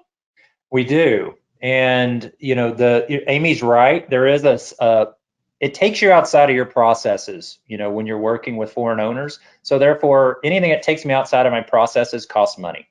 And what I've found is the foreign owners, many of them have no idea what U.S. requirements there are for them as it pertains to us paying them rent. And they've never heard of any of these forms before. So, I basically outsource the entire process of being in compliance with FERPTA to an accountant that specializes in this. And we do not release one penny to a foreign owner until our accountant that specializes in this says you are clear to send them money. Okay, it is very important. It's tiny on the very bottom of the screen, but that is the most important takeaway of this slide. The IRS can pierce the corporate veil and they can come after you for all that money. If you were supposed to do withholdings and you didn't do it, you're on the hook for that plus penalties and interest, and that can be tens of thousands of dollars, because you guys know the IRS is probably not going to find out for 3, 4, or 5 years maybe before they come back after you. So absolutely true. You need to make sure, build into your processes. It's not an offensive question, because you have to know this. When you're onboarding a client, you need to have that conversation. Hey, are you what is your citizen? Are you a U.S. citizen? If you're not, there's some other things. Get some documentation you can send to them so they understand this is what I've got to do if you're going to do business with me. And if they don't want to do it, you need to walk away. It's not worth it. Not worth it at all. It's very easy to give owners money when the rent comes in. It's very hard to go back to them a year or 2 years later and ask for 30% plus taxes and interest back. Well, especially if they live on the other side of the world and you have no way to go find them. Yes, absolutely. So something very important to know. Another rule and regulation to learn about. Accounting. So the Texas Realtors Leasing and Property Management Agreement states that you are going to provide a statement to the owner. You should do that every 30 days, and you should be consistent about it. Set up, again, your policies and procedures to state on the 10th of every month, or whatever day you pick, we are going to distribute funds. So then the question comes in, what happens if the tenant pays on the 15th? What if they move in on the 15th? Do you hold those funds to the 10th of the following month, or do you do 2 payouts a month? Some property managers pay out daily. Some pay out once a week. Some pay out once a month. Some do twice a month. Whatever it is, stick to it, set a policy for it, and communicate with your owners. Our property management agreement states that we will process and pay our owners on the 10th of every month. Period. End of story. They know up front. They can set their watch by it. They're going to have their statement and their money on the 10th of every single month. Being able to do that and getting your system set up, you've got to have some way to figure out the accounting. There's a million different property management accounting programs, large ones like Appfolio and Propertyware and Buildium. Smaller ones, Buildium has a smaller version that's available, Cozy, Rent Tech Direct. A lot of people use QuickBooks. A lot of people still use Excel. Whatever it is, get a process in place and be consistent across all of your owners and make sure they're getting that statement every month, every 30 days. When you're setting up these accounting systems, you might also think about when and if you have to do an eviction, where does the pay and vacate and the eviction paperwork fall into this accounting process? There are fees and expenses for that. That's going to have to be accounted for in your accounting software and in your policy and procedures manual as well. Well, and you're going to need that ledger if you're in court too, right?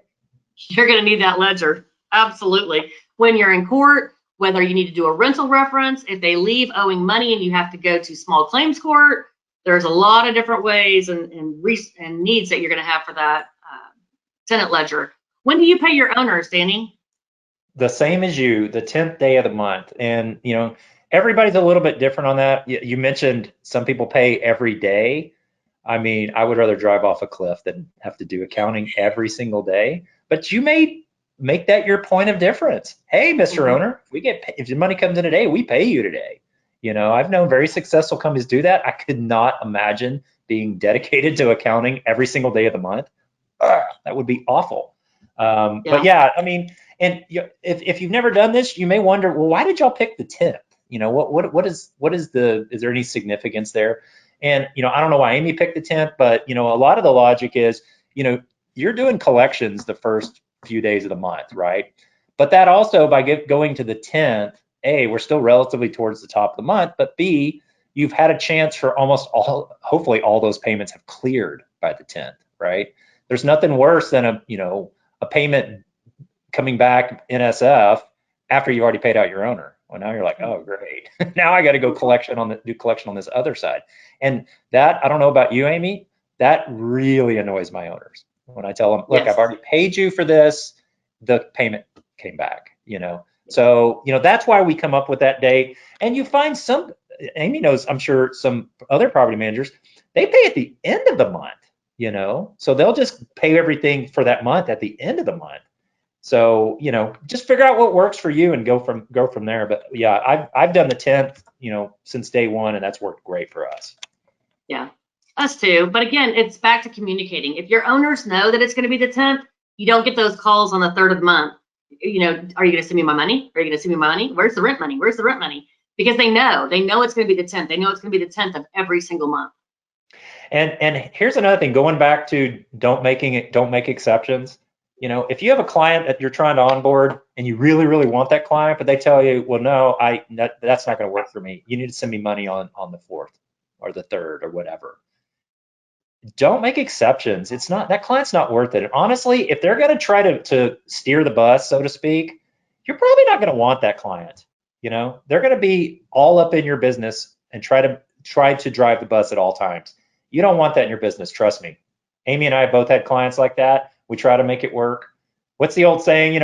Women always try to change the men or whatever, but it very rarely works because we're such cavemen. So, if somebody's going to take you outside of your processes, you need to be able to say no. I still say that's the most powerful word we have. I think the thing that I would add to that is I find we make less errors when we treat every file the same. We process all the invoices the same. We pay all the owners the same. We process move-outs and move-ins the same. We process evictions the same. We make fewer errors. When we make fewer errors, that gives less negative feedback to us from tenants and from owners. And I'll tell owners, if they do ask us to do something that's outside of our scope, or, hey, why can't you pay me out? My mortgage is due on the 5th. I need my money on the 4th. That opens us up for making errors. And I would rather, let you down now than disappoint you later. And we're going to have to just not be able to do business together. The more consistent you can be, the less errors you make, and it makes it possible to grow. Because if you have 10 or 15 or 20 properties, you can remember, okay, we paid Jane on the 4th, but we don't pay David until the 8th. And, Michael's going to have a new AC, so we should probably not pay him at all this month and hold the money till next month. When you're trying to remember all that for 20 properties, it's one thing. When you're trying to do that for 200, 300, 500, 2,000 properties, it's impossible. You'll never be able to scale and grow if you're not consistent across the board. Amy, you brought up a great point. We probably need to add a slide for next time we do this on that. When you're contemplating doing this, set yourself up, set your policies up, not for where you are right now, for where you want to be, right?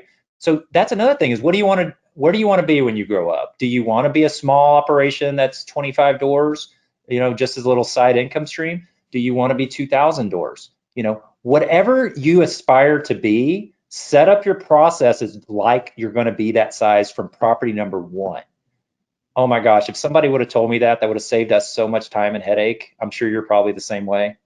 And probably a lot of money along the way too. Oh, that too. Well, remember, time is money. We all only have 24 hours. Amy has 48. I only have 24 because she can get double the work done in 24 hours that I can. But on that same vein, and I'm just bringing this up. I know we've got additional resources, but we have a little bit of time.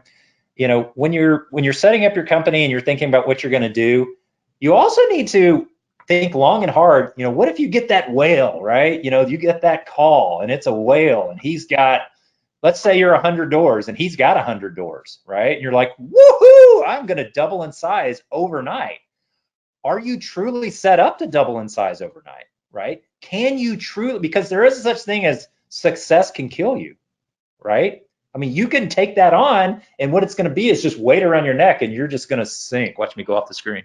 You're just going to sink. Oh my God, that was awful. But another thing about that, you know, if you get that whale, let's say you do take them on. Well, how is that going to impact your business, right? You know, I mean, if let's just say you're trying to sell, and you know, you approach me or Amy and say, hey, I want to sell my business to you.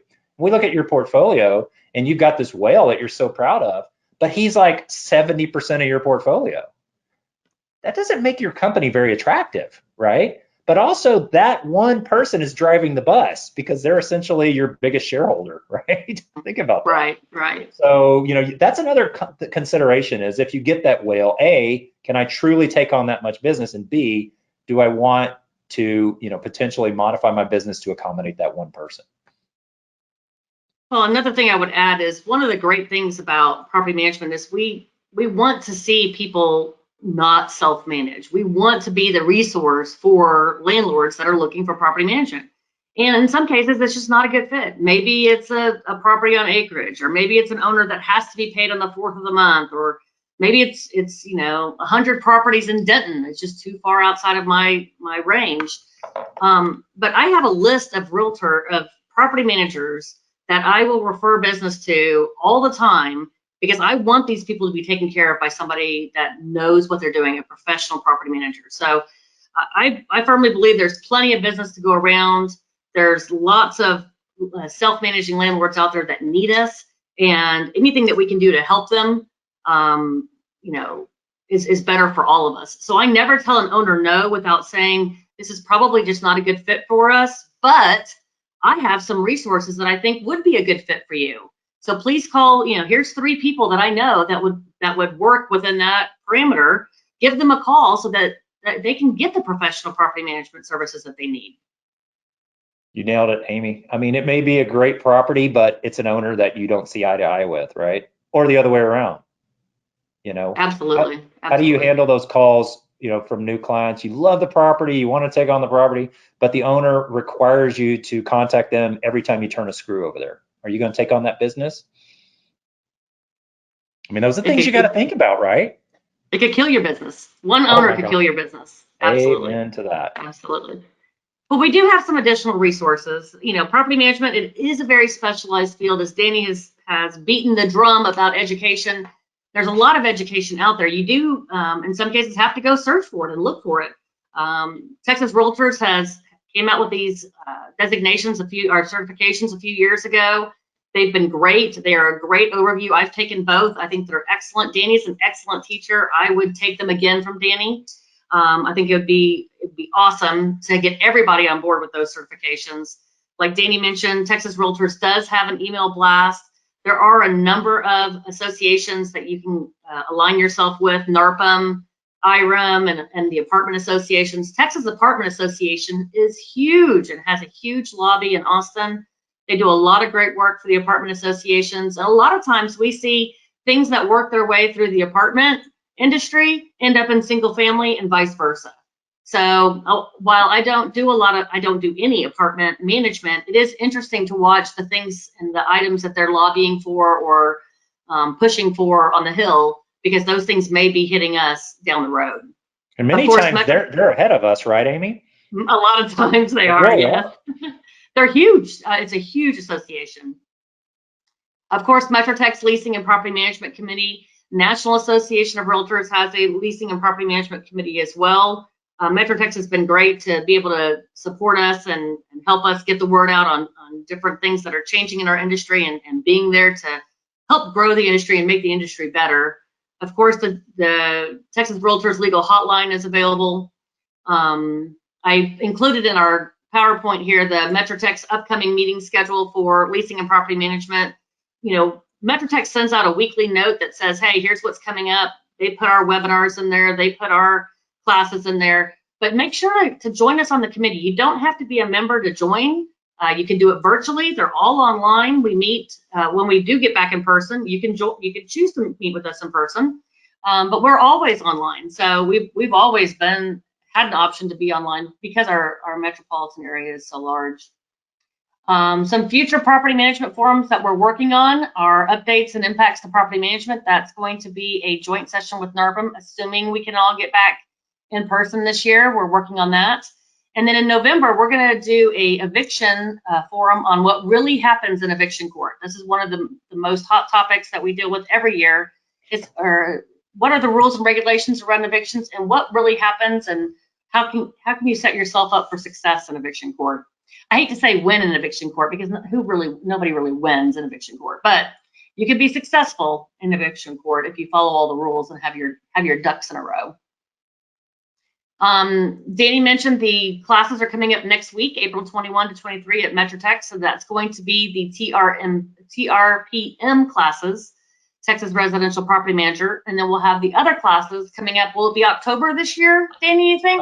I don't think they're on the schedule yet, but we typically do the leasing classes in the fall and the property management in the spring. So they're usually late October. So you know, just keep looking, and they'll be out there in the next couple of months probably. Keep watching the mymetrotex.com. They will be out there, and you can get signed up. And I love the fact that we get CE and continuing education for those.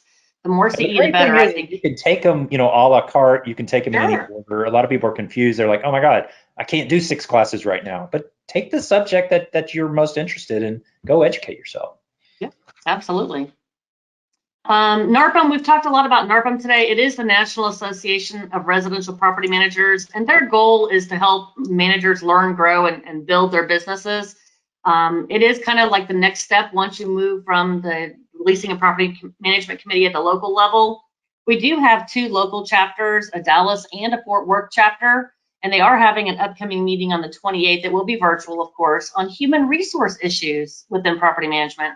So the larger companies, you know, that have 500, 2,000, 3,000 doors, they have a lot of human resource questions and issues, and how do you deal with virtual assistants and such. So they are going to attack that at the next meeting, and we would love to have you join us for one of those. And yeah, now Amy, if I could just say something on that. Yeah. That may sound like a boring topic. Oh God, HR, who wants to sit on that? But you know what? You don't have to be 2,000 doors to get good education there, because you know, many of us can manage a lot more doors with 1 employee or, you know, a couple of virtual assistants somewhere across the world. So that's going to be a really good session. So you guys, if you're not members of NARPM, reach out to Amy or I, and we'll get you set up to join us as a guest, you know, and so you can see, you know, how NARPM can help you take your education and your take you to the next level, so to speak, in property management. Absolutely. All right, Kathy, I think we're ready for question session number 2. Oh gosh. Okay, here we go. Give Danny the hard ones, please. Okay, here, I'll give you this one. Do you use Easy Filter for your properties? Easy Filter. Okay, so there's a lot of filter solutions out there now, and what the question is referring to is there are solutions out there that you can sign up. It's almost like a subscription service where you can have filters delivered on a monthly, quarterly basis to the property itself. So hopefully your tenant will actually take that filter and go actually take the 60 seconds it takes to slide it in the spot. The good thing about these services is the filters are time dated. So whenever they're delivered, like if you're, guys over there looking at the filter, he can see when the last time it was changed because it's got a date on it. So a lot of property management companies are using this. You don't have to be a property manager, by the way, to use a service like this. Personally, we don't do it, and it is something that we're trying to fold into a tenant benefits package, which is another hot topic in property management. These benefit things. It's not. I haven't done it because I don't think it's a good idea. I haven't found it to be as cost effective as the data I've been shared so far, but your mileage may vary on that. I think it is a great solution to try to minimize malfunctions or breakdowns of HVAC systems, because it's like leading that horse to water, right? You're actually putting the water on the front porch, aka the filter. It's just now that horse has to drink, AKA put the filter in, right? So just a word of advice though on that, the Texas Realtors lease does require every tenant to change the filter on a monthly basis, even if it's a 6-month filter. That's what the lease says, right? So you should enforce that. And if the unit breaks down because of a dirty filter, charge the tenant for it. But to answer your question, we're not using, that's just one service. Again, we're not here to promote other services, but there are other ones out there. Amy, how about yourself? We do. We actually use a service to deliver the filters. We have partnered with a local HVAC company to do 2 maintenance service checks a year, clean and service the unit. So they clean and service the unit. We do quarterly deliveries of the filters, and it seems to have helped quite a bit and to keep that down. And like Danny said, they are dated. So if I go to a property and it's got a filter in it from October of 2019, that's a problem. And the tenants know when we tell them that we're going to come out to do the servicing of the filter, when we tell them we're coming for the periodic inspection of the property, we let them know we are going to be checking the filter and we are looking for a new filter to be in that unit. And it has cut down our HVAC calls quite dramatically. When in the case, back to maintenance, if we get a call that says we have no AC and the contractor goes out and he says it is the result of a dirty filter, that does get billed back to the tenant. That is 100% back to the tenant. And they usually don't make that mistake twice. And I would suggest, build into your maintenance process that anytime you send a vendor to a property, you build them a little checklist, right? No matter what trade they are, how hard is it to check? First of all, you shouldn't even be, I should never send anybody to a property that doesn't even know what an air filter is. So obviously, if they're in maintenance in some form or fashion, they know what an air filter is. So you might want to build it into your system that regardless of what the guy's going out there for, whatever trade he's in, tell him he's required to check the air filter, right? Take a picture of it. So, it's just an additional way to look at a very high priced item. Even if you send a plumber out there to fix a leaky faucet, he can go check that filter for you, right? So filters are a big, big deal. And don't you love it, Amy, when you get that call like, hey, my system is out? First question you ask in your troubleshooting is what? Got a clean filter in that unit? When did you change the filter? Don't you love it when you get the response back going, where's the air filter? And they've lived there for 2 years? That's always the best, right? So even though you have them on these systems, there's no perfect solution here. Just think of, there's creative ways to monitor that filter. All right, Kathy. All right, Amy, this is you because it's an accounting question. Okay, I'm ready.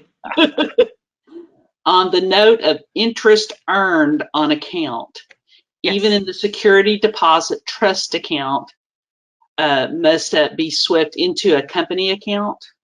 Yes, every 30 days. Okay. Yeah, you cannot compound interest because that's essentially commingling. But the law says any money due to you, the brokerage, has to be swept every 30 days. That's money due to you, interest. Okay, you've avoided the COVID question. Here it comes. Is a LL not obligated to make repairs when rent is delinquent, even under COVID environment? Well, I can tell you what the property code says. The property code says they are not required.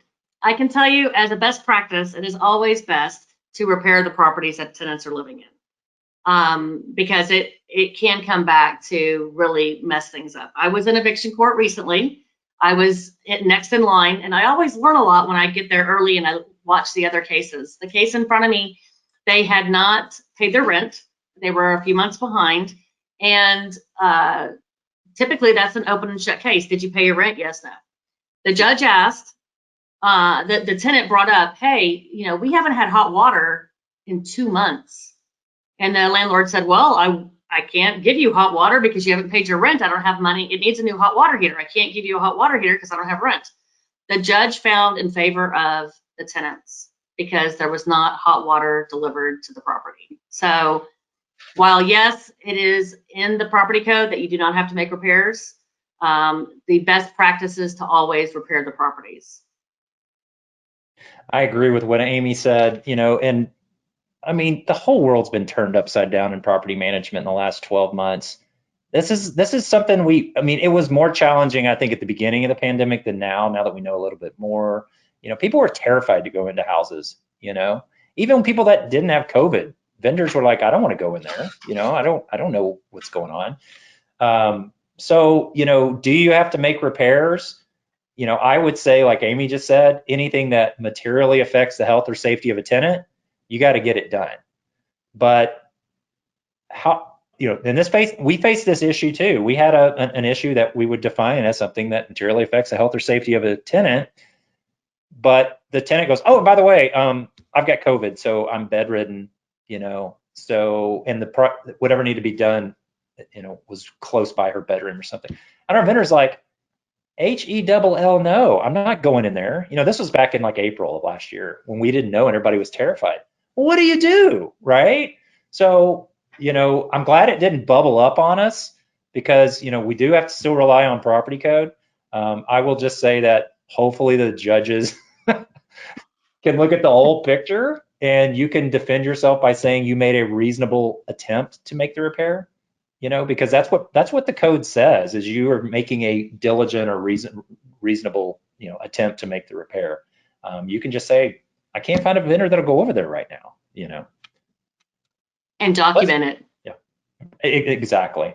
And then just hope you're going to win, because and this may be more an eviction thing, but anything that's getting in front of a judge that's tenant landlord related in the last year, I've told our owners, it's a toss up. It's a coin toss if we're going to win, no matter how much documentation we have. Yep, absolutely. All right, Kathy.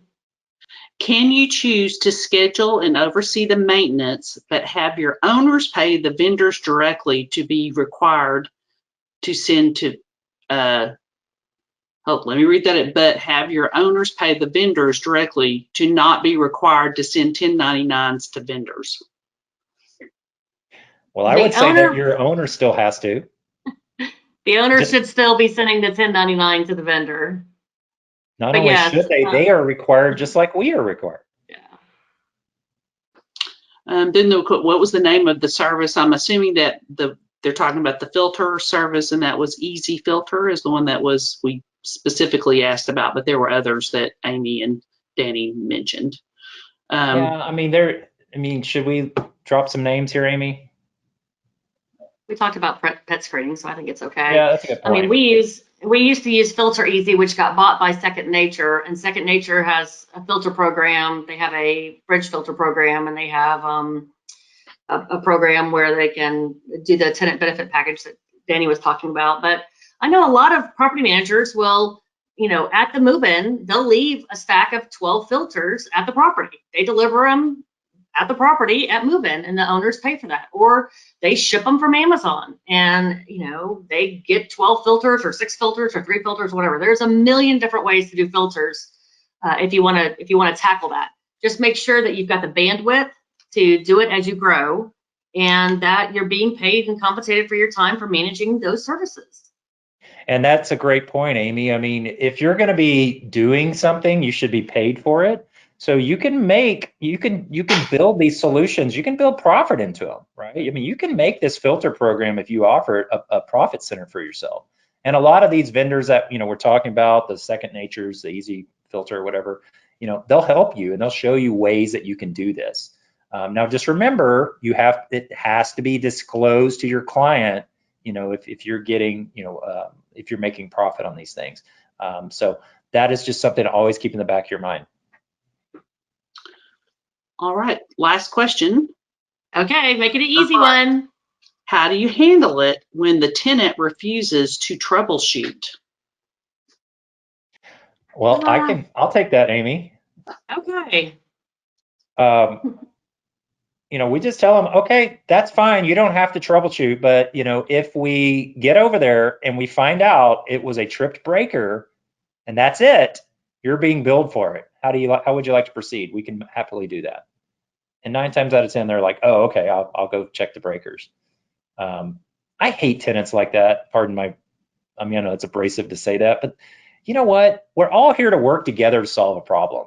and you're not helping us solve the problem. We're trying to minimize inconvenience to you as well, right? Because you're going to have to make time for this vendor to get over there to go flip that breaker.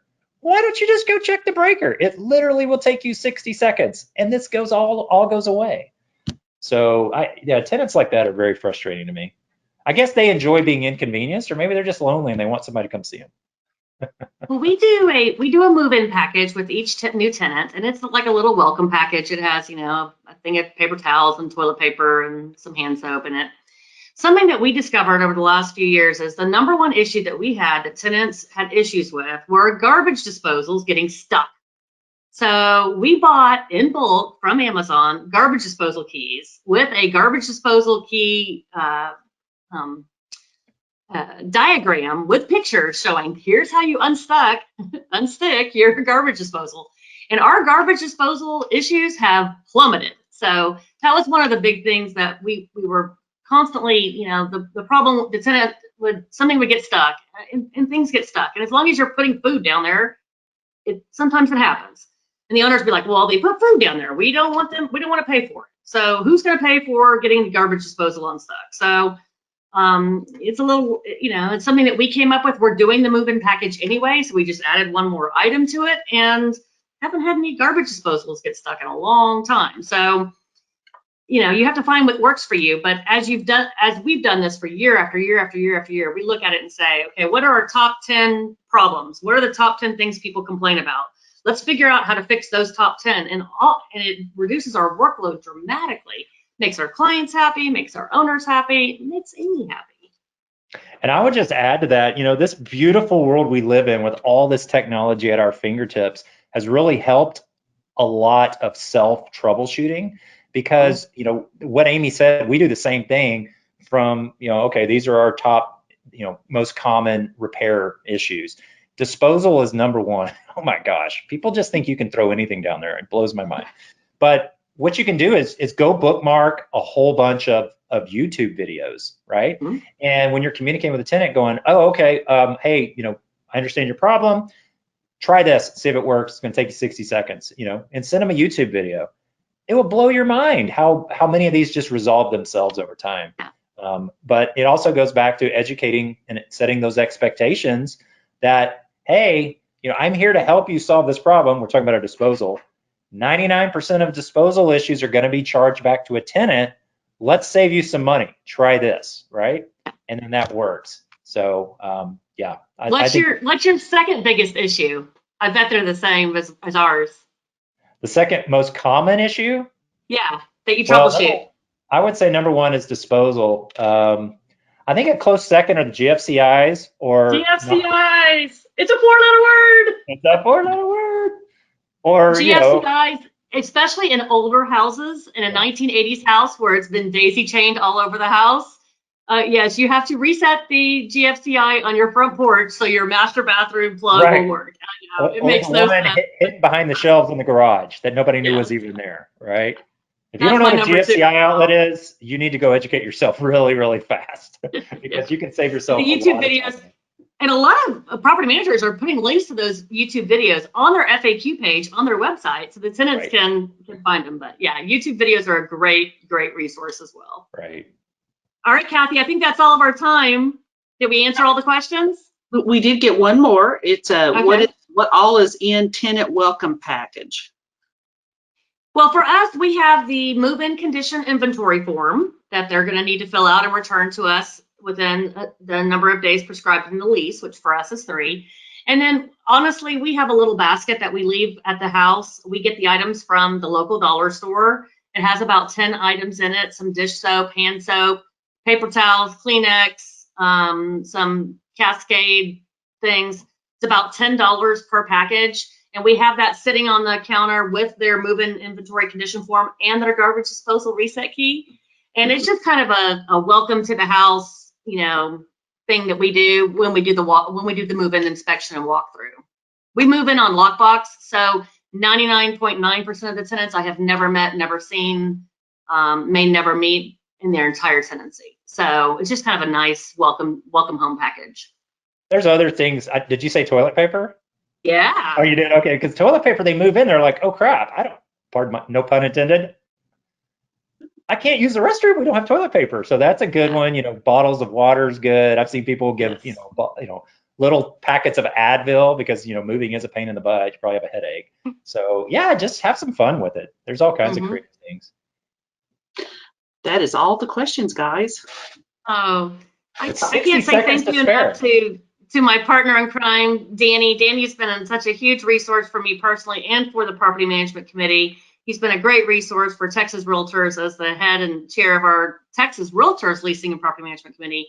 And special thanks to Kathy Faulkner, who makes all of this magic happen and keeps us on task each and every month, year after year. We could not do it without you, Kathy. So kudos to you, and thank you for helping us spread the word on the fun of property management, and hopefully more people will want to join us in the future doing property management. And I would like to reciprocate everything you just said. I always joke with Amy, I truly do want to be her when I grow up. I don't know how she does what she does in 24 hours. She has an uncanny ability to squeeze as much in there as possible. But the one thing that Amy and I always like to pass, we do this just because we love our industry and we want to see everybody improve. So you've got our email addresses there. Even though we are competition, you're going to find property management is a very tight-knit group, and we all commiserate. We love to have meetings at bars.